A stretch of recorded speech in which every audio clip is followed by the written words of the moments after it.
Heppel here with us. And I don't know if Jennifer remembers this, but she gave me this hat a few years ago. So I am rocking my Patriot League hat. We are here for another edition of the Commissioner Corner with Patriot League Commissioner Jennifer Heppel. Jennifer, how are you? Great, great. It's wonderful to be here. I have Happy? to say, I got a little hungry listening to the ad. The Avicola sounds like a great place, so I'm gonna have to visit next time I'm up there. Yeah, I will tell you right now, for somebody who is a proud card carrying Italian and Hispanic, Avicoli's is one of the places that I would tell someone if you're not going to eat at home and have some Italian woman cook for you like my grandmothers and my mom did, or you're not going to cook like my dad and I do, then go to Avicoli's Good. for sure. All right, okay.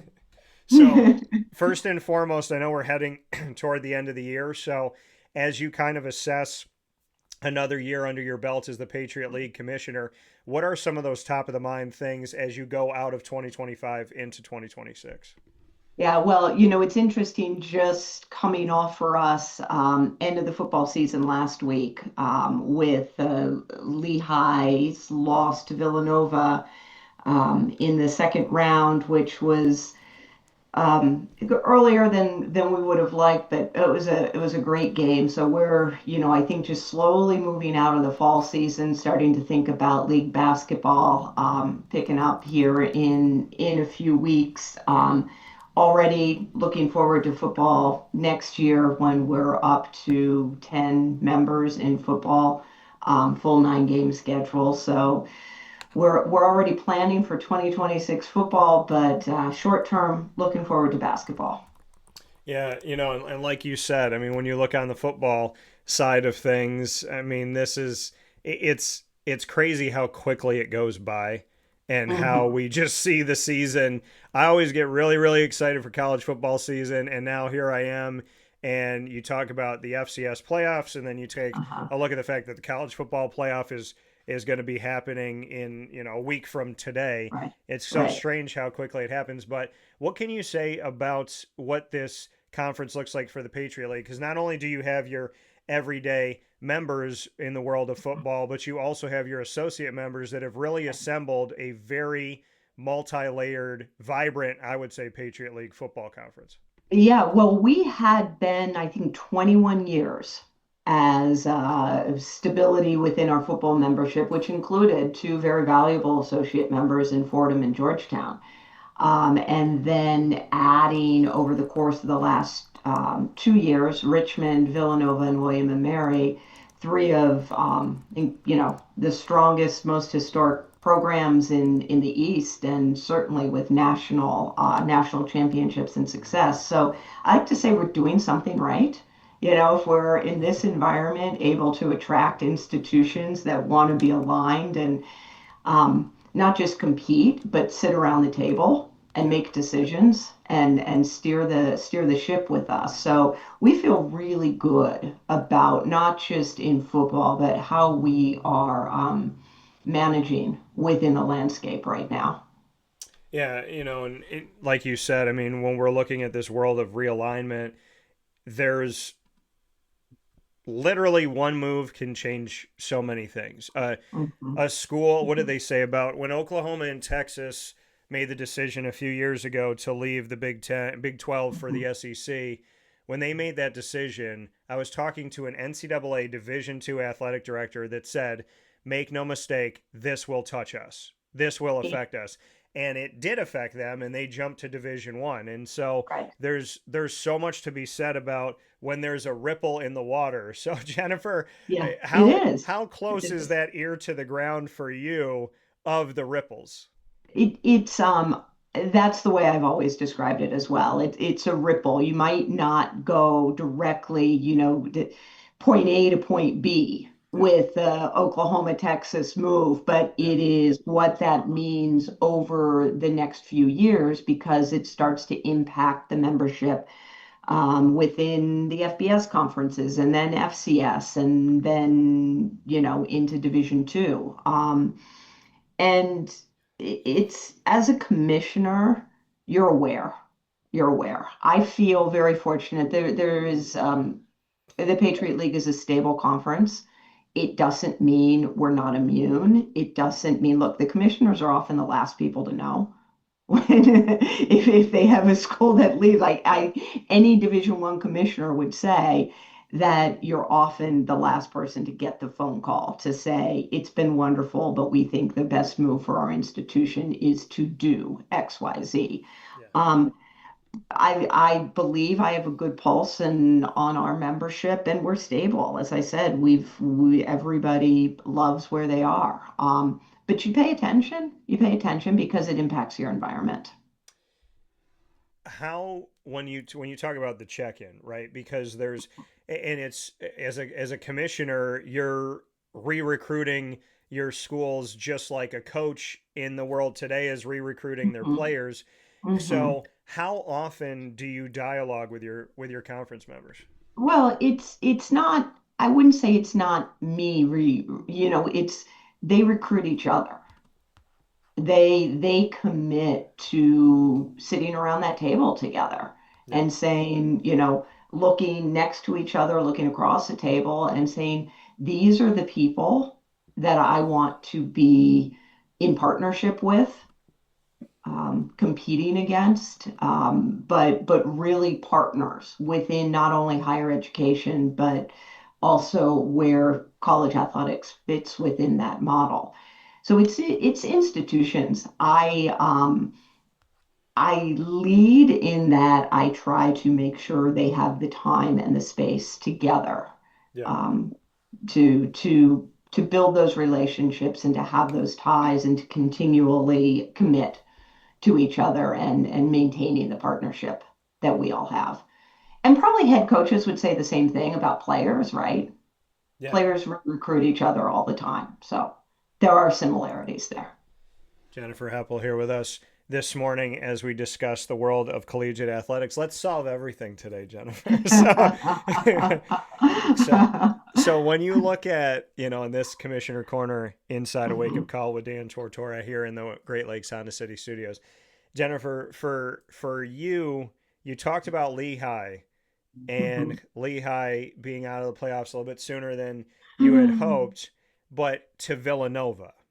Right. Villanova is a football member in 2026. So Yes. how bittersweet is it that you're like, if you did this next year, one of us beat the other one, but the Patriot is still alive. So how kind of like weird and ironic is that Lehigh and Villanova faced each other when they will now be in a conference together next year? Well, this is 2 years in a row. So last year, Villanova traveled down to Richmond, who was an incoming Patriot League member. Sorry, Lehigh traveled down to Richmond. We're doing and for the first round of the FCS playoffs after the 2024 season. And Lehigh came away with the win at that time. So this year, the matchup against Villanova, I think maybe the committee likes to see this, but the reality is right now, Villanova is they're a great program. We are excited to have them come in next year, but they're proud competing members of the CAA at this moment in time. So I'm very happy for their success, um, and we'll definitely be cheering for them, but Yeah. mixed. Yeah. Just sitting there in your office going, do this next year. Do it next Right, year. But right, so right, right. We William and wouldn't see we wouldn't see each other this early. right. That's Yeah, true. yeah. And so when you look at William and Mary and Hmm. Villanova, how did this come about when you're working through the membership and the associate members and whatnot? Were you Hmm. actively looking to expand football? Did they approach you and say, "Hey, listen, the Patriot League is a place where we want to like"? Who made that first phone call of this being a reality that William and Mary and Villanova are going to be coming in for football?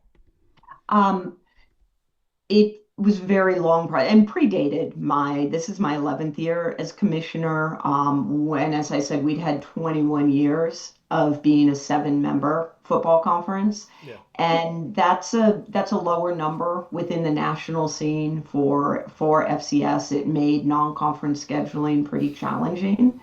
And there was always a desire from our football institutions to expand yeah, our membership in football. But as a league, we're very intentional about who we want to partner with, right? I keep coming back to this partnership concept and who you're sitting around the table with. And there were only probably a handful of schools out there that the league had been talking to for a number of years, and the modeling and the timing just did not work. Yeah. And it came together. It came together just a result of some other changes in the landscape. The ripple effects, as you mentioned, the ripple effects are real, and the timing was right 2 years ago with Richmond, and then that they really, um, set that path for what it could look like for William and Mary and Villanova to also make the change. So again, ripple effects worked well for us in this case. Yeah, and when, like you said, there was only a few schools that made sense for you. When you are the Patriot League and you are thinking of your essence, who you are, what you are, a conference that says, "Hey, it's all about the money and it's all about that." Like if it's Yeah. about material things, if it's about things that are fleeting and kind of up and down like the stock market, then I don't think that you really build what you're talking about, which is people wanting to sit together. So Hmm. when we look at the essence of the Patriot League and we look beyond all of this stuff that you can't take to heaven with you, what Right. is it about the Patriot League's fiber and who you are that you Yeah. feel is enticing at this time to gain instead of lose? Yeah, I think our schools, look, I've said it, we love the model that we have. Um, we love the primacy of the educational experience. These are an unbelievable institutions, and athletics is a core component and adds value to the educational experience. It works works together as part of the student as we recruit students to our institutions, that experience that they are getting of being a student at Colgate, a student athlete at Colgate.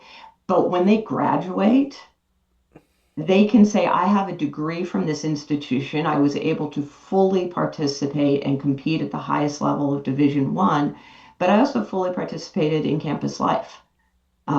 And my degree has value, my experience, my friends from within and outside the team, the activities I was involved in on campus that extend beyond athletics, and giving student athletes that opportunity to have the experience of everything that our institutions provide. And that's not, in this day and age, even setting aside that concept of money. Like, look, I will say, as a league, we're 10 institutions, but Army and Navy don't provide the traditional type of financial support that we think about in terms of a scholarship. Certainly, they are funding everything that the students at those service academies need. It's an employee model, which is so interesting, right, in this day and age. Yeah. But our 8 institutions, we give over $110 million in athletic scholarship aid a year. Our commitment, our financial commitment to athletics is not insignificant. Um, but 35% of our operating budget goes directly to scholarship dollars. Yeah. Less than 10%, less than 8% goes toward head coach compensation. And these are some amazing coaches, right? We just had Kevin Cahill at Lehigh is the FCS National Coach of the Year. But the balance in where we are expending our resources and how we do it feels like a right balance and model for higher ed. Yeah, and you just mentioned coaching, and Hmm. I wanna bring people down the road that I know of. My hometown being Syracuse, New York, Hmm. and there Hmm. was this guy that was at the College of the Holy Cross that Hmm. was leading the Crusaders that almost was the head coach at Syracuse. And then he goes to James Madison and Hmm. 2 years in wins a Sun Belt championship and is Hmm. now representing the Sun Belt for the first ever time, the entire conference, not just Right. James Madison, in the college Hmm. football playoff at the highest level of football in the FBS. And Hmm. after he's done with James Madison, hopefully after another win or two, he's going to UCLA. So look at the trajectory coming out of the Patriot League of a Bob Chesney. I'd love to get your Hmm. thoughts on him. Bob's a fantastic coach. I am excited for him to have the opportunity that he's getting to be a Big Ten head coach, right? Like Yeah. that's the head football coach in the Big Ten conference. That's a remarkable achievement. We have I mean, we have amazing head coaches. Talked about Boston University just announced the retirement of their head field hockey coach. She's been a head field hockey coach for 45 years at Boston, and she has a remarkable record of developing young women and committing to their lives, and that's what it means. Competitive success, but also the success in developing young people. And Bob's had a great run. You know, we were fortunate to have him in the Patriot League. I love it. I always tell people, go out there, you know, have success and preach the gospel of the Patriot League. Yeah. Well, and I will say this, the reputation precedes you when we speak about the Patriot League because I hear the rumblings of interest in that. Hmm. Do you have institutions that currently here in 2025 going into 2026 that they are kind of like dipping their toe in the water and saying, "Hey Jennifer, do we fit your model?" Like, do you get those Hmm. inquiries? We do, and I would say it's not.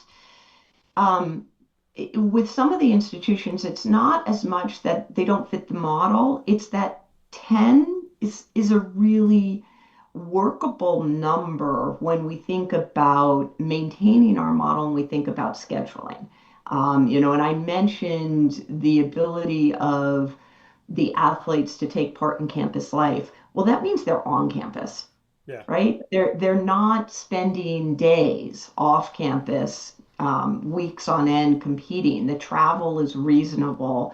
The number of midweek conference games is really very limited, and that allows our athletes to be students. And so once you start to expand the number, once you start to expand your footprint, you really stretch the bounds of that student athlete experience and the ability for the athletes to be on campus. And so that's really been where I think the check and balance is. There's some great institutions, but trying to maintain the balance of the experience for our student athletes. We haven't been able to break away from that number of what it might look like if it grows beyond 10. And you say 10, which is full. But Yeah. now, as we step into Hmm. 2026, you will have 10 in football. Hmm. So, is that the Hmm. sweet spot for football for you as well? It is. Look, that's 9 conference games. We'll play a full round robin. It's a great schedule. Strength of schedule should, you know, looking two to three postseason teams every year based on that strength of schedule. 12 permissible games, an FBS game, and you know, a couple non-conference games. So that's we're really excited about that. I think it's harder to be larger than that in football. You don't play everybody in the conference, which is certainly a model that many conferences have undertaken. I'm a believer in playing everybody in the conference. Once you start to divide up, you lose that connectivity, and it becomes simply about competition, Yeah. and you don't feel like you know each other. Well, I mean, and you look at the college football playoff, and they're Mhm. trying to assess teams that are in conferences where they're not playing each other. Like, would Right. an Alabama beat a Mhm. Texas A&M? Would Texas Right. beat Right. Mhm. somebody? I mean, if Yeah, Texas and was going to go up against Vanderbilt again, if they got the opportunity, right. it's a weird model. But I love what you just said. Is like you get a true champion because they all play each other once. Right. Right. And we run into that in FCS as well. There are FCS conferences that not everybody plays each other. And Yeah. football, selecting a football championship, whether it's the FCS championship or the CFP, there's just the data set is so low because you don't, it's a limited number of games and not everybody's playing everybody. So you really, it's hard for the committees to make some of those head-to-head comparisons. Yeah, and so I think a lot of fans would say that a conference that all sees each other every year. Hmm. I mean, Hmm. I think about, again, you go to my hometown of Syracuse, New York, Hmm. they're in a conference with Miami in the Big East. Miami leaves, they're not in the same conference. They get into the same conference in the ACC again. Hmm. Over a decade together in the ACC, in 11 years they played each other twice, and Hmm. it had been exactly Hmm. 22 years to the day of the last Hmm. time Miami had come to the Dome. And you think to Hmm. yourself, how do you play Duke 3 years in a row, but you don't play Miami more than twice in 11 years? Right. So having this opportunity in the Patriot League in this expansion, but knowing that your coaches are going to see each other every year, knowing that these student athletes are going to Hmm. get the experience, knowing that this year you're going to Richmond, next year they're coming to you. Like just Hmm. what that does for your Hmm. scheduling model, and how does your model work? Is it literally like, hey, everybody you were on the road for in 2026, those are home in 27 and vice versa? I mean, how does your schedule break down?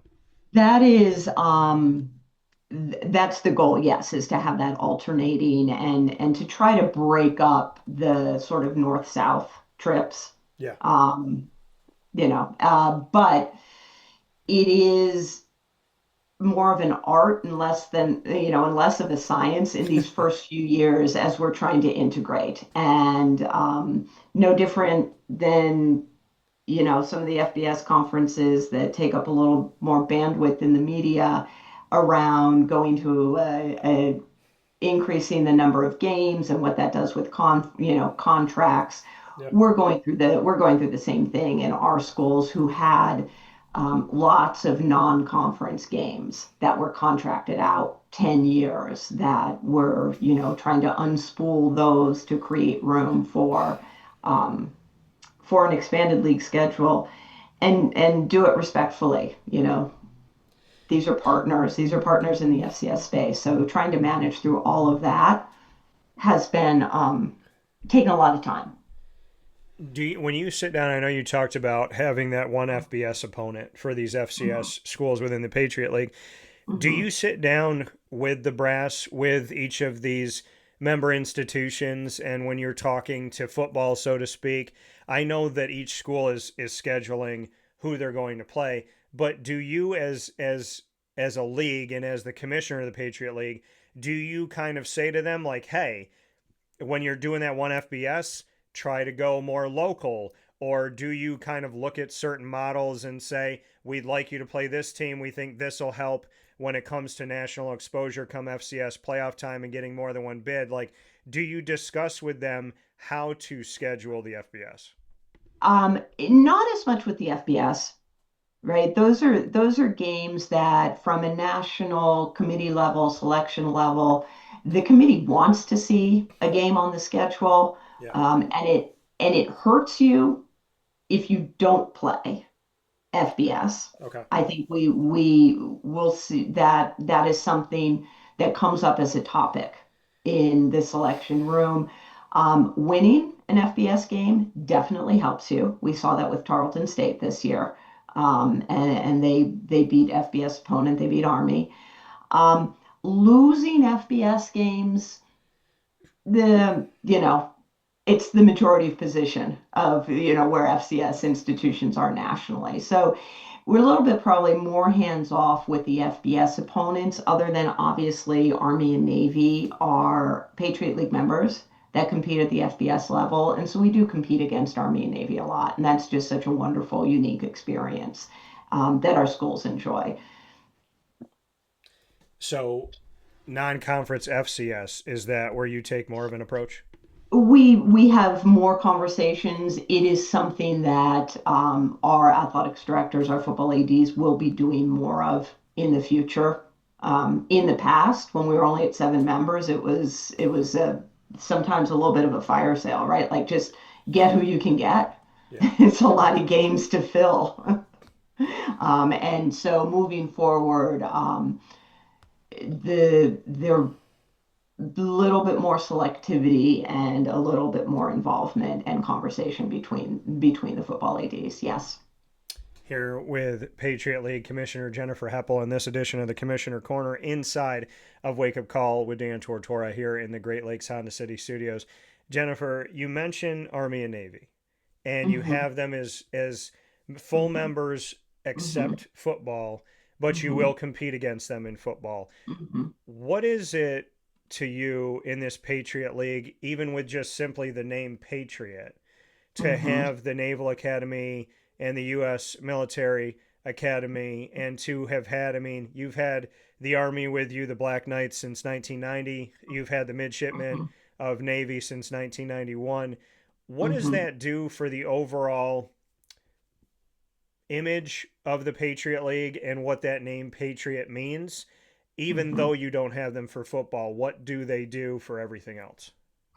Um, Look, they are, I mean, you gave the dates. We were founded in 1986 as a football conference and transitioned to a multi-sport conference in 1990. They've been part of our fabric from the beginning, across the sports other than football. And those are huge programs. So we sponsor 24 sports as a Patriot League. They participate in 23. So with football being the exception, and that is in all of the sports that they offer. So these are big programs, and they are just it's woven into the fabric of who we are, um, as all of our members are. But look, they're international. They have alumni living all over the world that pay attention to the academies, and it gives us a brand recognition that all members respect and value. And when you look at the overall essence of this, I look at your enrollment for the Patriot Mhm. League for full members and associate members. Mhm. Everybody's under 10,000 except for Villanova and Boston. So, Mhm. you know, you Mhm. have those schools where it is not easy to get in to these Right. institutions. So the academic and not to take away anything from Boston or Villanova when we talk about academics with them having enrollment that's a little bit over 10,000, but just what it says about the academic side of things, that Mhm. there is so much to the validity, because people always talk Ivy League, but Right. Patriot League, when we look at enrollment, we look at how many students get accepted, and we look at the value of degrees from these institutions and just their names. What does Mhm. that say about the Patriot League outside of sports on the scholastic side? It's look, it's interesting to me because we are in lockstep in terms of how we approach and value the athletic experience. But as institutions, these are 10 very different institutions. Um, But the commonality there is in that high level academic experience. But Boston University is a very different type of institution than the College of Holy Cross, than Navy, than a Loyola Maryland, than a Bucknell or a Colgate, right? They all offer something very different within the academic space, but they are highly selective academic institutions that all have very unique profiles. Yeah, and I love seeing what this has Mhm. become for you. And I mean, Mhm. when you walk around wherever you may be, if you're on a flight, if you're going through the airport, if you're Mhm. in your headquarters for the Patriot League, wherever you may Mhm. be, when you have a Patriot League anything on, what Mhm. does that do for you as the commissioner of over a decade? How do you wear the Patriot League, and what does that name mean to you? Yeah, it's very proudly. And what I love as we've grown and become an established Division I conference, 35 years now, it's a multi-generational conference. And the name, the Patriot League, has value. You have high school students, because we recruit high school students, that that say, and that whose parents say, I want the Patriot League experience. So it's a brand that has been built, and it means something. And people, whether they graduated, doesn't matter which Patriot League school you graduated from, when you see us about walking through the airport with the logo, people see it and they'll be like, oh, Patriot League, I went to XYZ. My kids go to, I went to Lehigh. My kids go to Lafayette. They're, uh, they're rivals, but they value the same things. So, Jennifer, before we get into rapid fire, where you get to put me Yeah. on the hot Oh. seat, which commissioners never get to do, mind you, but we do it here on the show because we like to be different. I do want to look at the national side of things before we get into rapid fire. We've talked a lot about the Mhm. Patriot League, and rightly so, because you deserve the airspace. But nationally, how much, because I love what you said, we recruit high school kids because Mhm. recruiting has become who's out Mhm. there that we can poach. Right. And it's really become like, oh, let's go to the Patriot League. Let's look at their quarterback. Let's look at their DB. Let's look Mhm. at their point guard. Mhm. Let's look at their Mhm. setter in volleyball, and let's go Mhm. find this person that Yeah. someone else had a Yeah. diamond in the rough, and now that they've dusted off the diamond, we'll take it. So how Mhm. much does the transfer portal and the NIL space go into the Patriot Yeah. League? You are a Division 1 conference, so Right. how much are you affected by what goes on with those two things, as well as the NCAA's settlement in trying to free up money to essentially do what they said they would never do, which is directly pay a student athlete?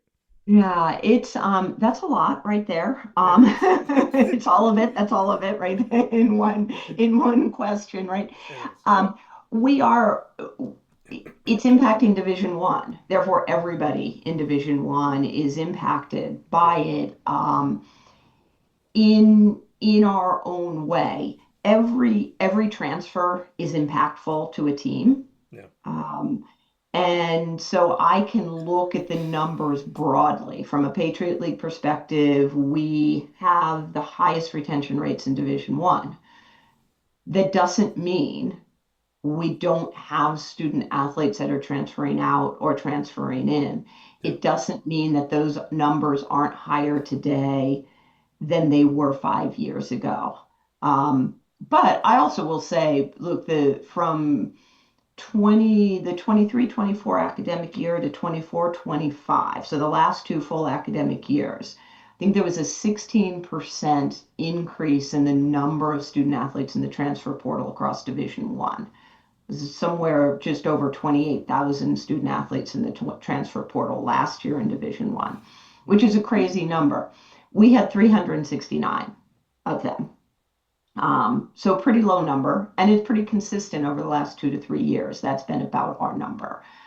So we are impacted. Sounds like a low number within the context of Division One, but if one is from one basketball team at one institution, it means something. Um, I am excited for our student athletes that get opportunities. Yeah. Doesn't matter where it is. I think college should be the best time of your life. And I support everybody who is able to come out of the 4 or 5 year experience and say, that was exactly what I wanted it to be.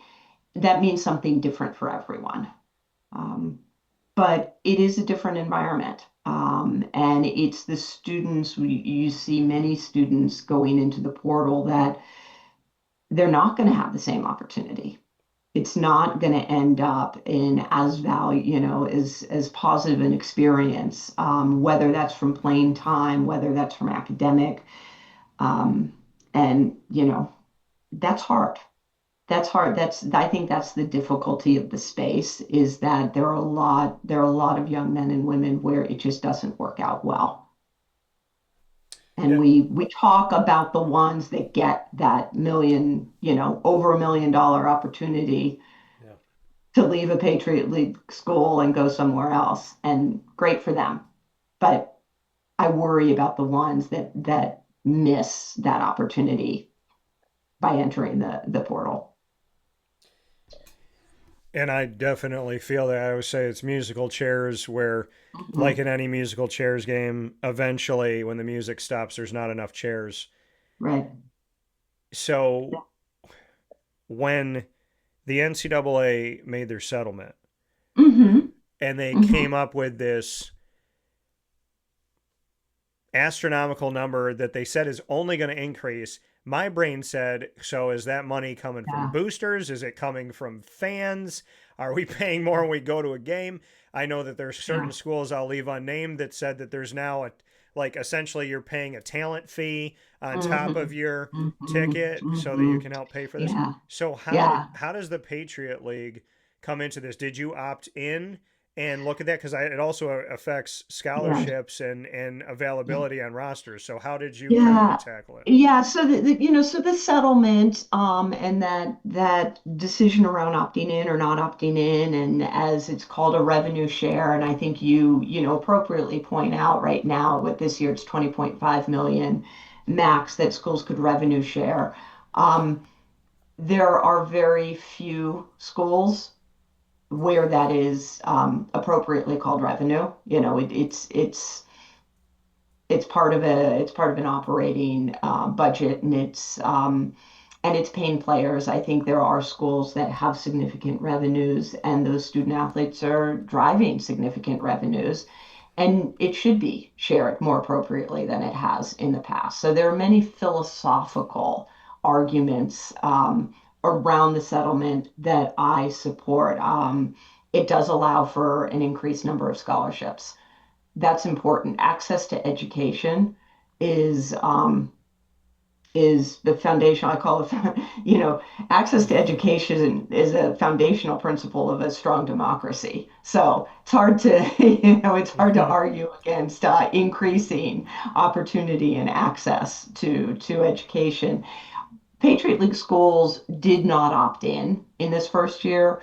That that wasn't a conscious, it's all of our schools came to that decision individually, but of course within conference decisions. We may be in a different space. If I talk to you this time next year, we may have some schools that have opted in. Right now they're in the wait and see, they're collecting information. I, I personally, right, like there are just so many still unknowns about Yep. what it means to operate as an opt-in school under what is effectively administration of a court in California and the CSC, the New College Sports Commission, which is a private entity, but its board is the four autonomy for commissioners.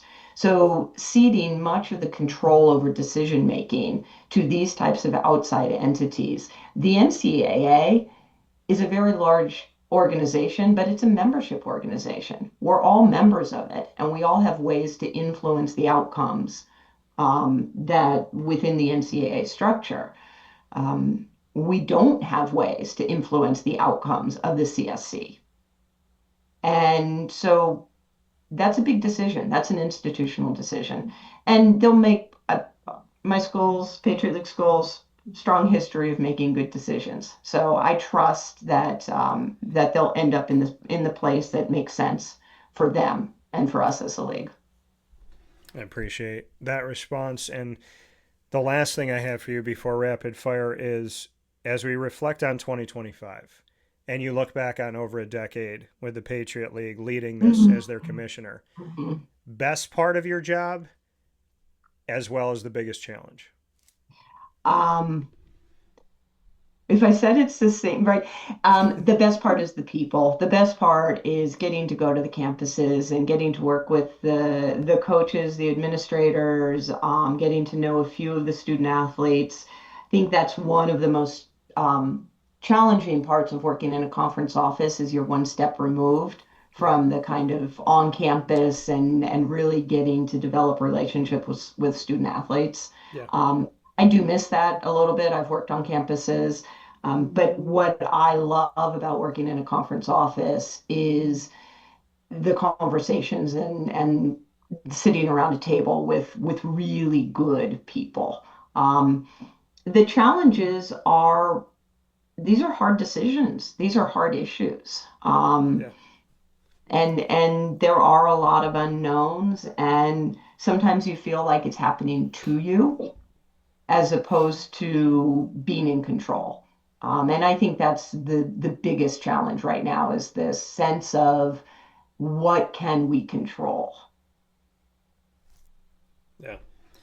I think if I've learned anything about life in 4 decades, Mhm. it's that the only thing you can control is yourself and what you Right, say and what right, you do. right, So right. Jennifer Heppel here with us in this edition of the Commissioner Corner, Patriot League Commissioner. Jennifer, like I said, you always get asked, you never get to ask. So you get to start off rapid fire. We'll go back and forth. What's Okay. your first question for me? Any topic, any question. What's your favorite thing to talk about when you interview people? Oh man. I mean, I don't push it, but when somebody says God or they talk about faith, Uh-huh. that opens that door for me to share the most Okay. important thing to me. Okay. So I love when I hear somebody say anything about God or faith and I get to Uh-huh. jump right in there and say, tell me more about that. So Okay. I definitely say that. And then secondly, just talking to people about their family, like what makes them tick. Mm-hmm. I really enjoy that piece as well, which, connects back to God and all of that. Right. Right. My question back to you. All right, Jennifer, this one's Mm-hmm. fun for me, especially with you being a commissioner. If you took over what my show for the day and it was Well, Wake Up Call with Jennifer Heppel, who would be your three guests and why? how much more time do I have? Oh, that is a great question. And I don't know if I could do names, right? But I do think I would have I I would want a couple different, a student athlete Okay. and maybe let's do a student athlete and a head coach and administrator from very different schools and experiences and just say, hey, what is it that you need, that you want, that you're looking for? Ask me questions. I'm always amazed at how little we know about each other's experiences, Okay. right? We So think we do, yeah, but talk to me about your experience. I like that. So it would be like sitting with a student athlete from the Naval Academy, a coach from Lehigh, and an Uh-huh. administrator from Colgate, and just Yeah, saying like, yeah. what are And your then thoughts? what are your thoughts? Yeah. Okay. What's your next And question? also, by the way, I do have the power to do that in my day-to-day job too. Or not power. Power is not the right word, but I have the ability. And that's what we try to do. So, but I would probably, if I were doing a radio show, I'd expand it a little bit more nationally. Okay. All I right. am really curious about the honest perspective of a student athlete at Stanford right now or Syracuse and this national competition, right? Like what it means to continually be flying across the country to compete. Yeah. Um, Travel is really cool. Travel is amazing. There are some positives to it, but how does it balance? Right. And how do you be a student Hmm. and an athlete Hmm. when your conference games, Hmm. Big 10, Big Hmm. 12, ACC, Hmm. are 2,700 miles apart? And I don't approach it from assuming that this is all negative. As I Right. said, like Yeah. this is the advantage that student athletes have to travel and to see different places. That's a life experience. For sure. So, What's your next one for me, Jennifer? which CFP game are you looking forward to watching the most? That's not fair. So I mean, I easily Alabama Oklahoma rematch. I mean, Okay. show me what you got type Uh-huh. of thing. But I've covered Tulane for over a decade. I've gotten to know professionally and personally a little bit the world of, Mr. John Summerall. So I'm excited Hmm. for what Tulane can do with his one last ride. I respect him for staying. I respect Bob Chesney for staying with James Madison because they're doing the atypical thing, which should be the typical thing, where you finish a job before you start another one, and we don't see Hmm. every coach do that. So Hmm. I do give credit to that, but yeah, I'd probably say Alabama, Oklahoma because I would like to see both of them in the second round, and that's not going to happen. And then Indiana gets the winner, so you're the number one seed, and you get to show like, can you beat an SEC team that you did not play Right. during this? They didn't play anybody in the SEC during the season, so that'll be cool. My Cool. question back to you, I'm going to stick with the CFP. Oh boy. So I'm gonna hit you a little CFP here. So Uh-huh.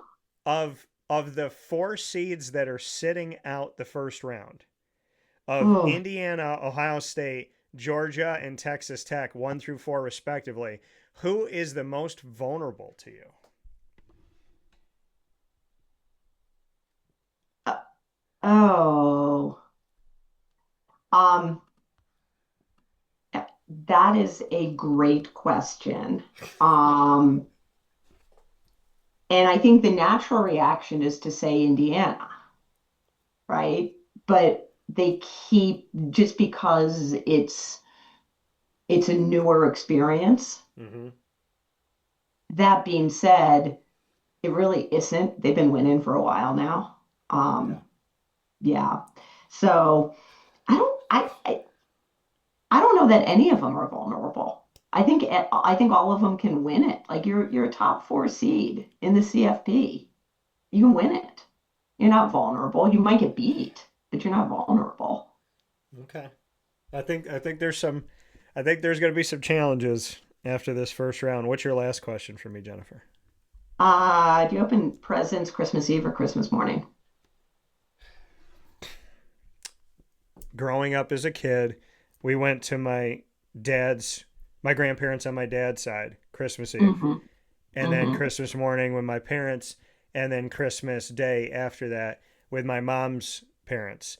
And Mm-hmm. when my That's a parents, lot of presents. I know, That sounds like a wonderful and family memory. yeah, and with my parents not together, I don't know if they Uh-huh. did this on purpose, but my dad now does Christmas Eve, my mom does Christmas Day, and I do Christmas morning with my dog. So we've actually kept the tradition of my grandparents alive in a way, Okay. which has been Uh-huh. really cool. So I would Uh-huh. say we do both, but like Christmas Christmas morning, just like snow outside, sitting with my dog, who's my kid, and she's Uh-huh. smarter than most people that I've seen in America recently. But having a morning with her is very special. Yeah. So Yeah. I would say that. My last question to you. All right, I'm going to make you have to think on this one. So, if you were going on a trip, you know how like Not people too much, not too much. It's Friday. It's well, Friday. but this is going to take you totally away from sports. Okay. Okay. You're going on a Mhm. family vacation to like Universal Studios or Walt Disney World, and you always see those families that have the matching shirts. If you had to pick a cartoon character to match your family with, what cartoon family or cartoon group would you say my family's going to rock these matching shirts and why? Oh, I am an only child, So am I. and I am an only grandchild. Okay. Um, and so I was always looking kind of for that Disney family that was like one child was creating complete chaos. Okay. No, Yeah. I have ooh, I loved the mice in Cinderella growing up. And Okay. I loved Gus Gus. And so I probably would have put us all in like Gus Gus type, you know. I love it. I love that. I've never asked that question, and I never would have Uh-huh. anticipated that the mice from Cinderella and that Yeah. Gus Gus would get promoted here on Wake Up Call this morning. Yeah. So, Yeah. with that being said, Jennifer Heppel, the leader of the Patriot League, a league that you all know and should know very well, and a league that may have to partner to have Gus Gus on jerseys at some point. With that, with that Hey, be, the logos, they're coming. Jerseys, fields. listen, why not? We That's should do it. it. We should It do a little, it like a AAA baseball day. You do something like that. So right. Well, Disney's all in on AI now, so we can take this next step. there you go. So with Yeah. that being said, Jennifer Heppel, a very, very Merry Christmas, Happy Holidays, and an early Happy New Year to you and your loved ones. And as always, I appreciate you taking time with me and always love our conversation. So thank you again. You as well, Dan. Great to see you. Happy holidays.